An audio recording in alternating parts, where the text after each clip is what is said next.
Allohim, duo qilaman.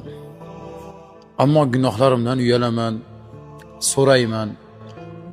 Ammo yo'llarim berkka o'xshaydi. Ey Robbim, agar gunohlarim duolarimga parda bo'layotgan bo'lsa, o'sha pardani o'zing olib tasha. Meni gunohlarim bilan emas, rahmating bilan o'lchagin. Qalbimni gunohdan ozod qil. Nafsimni menga dushman qilma. Bilaman sen tavbani qabul qiluvchisan. Bilaman sen berk yo'llarni ochguvchisan. Bugun hozir shu damda menga toza sahifa bergin Robbim. Gunohga olib boradigan yo'llarni yop.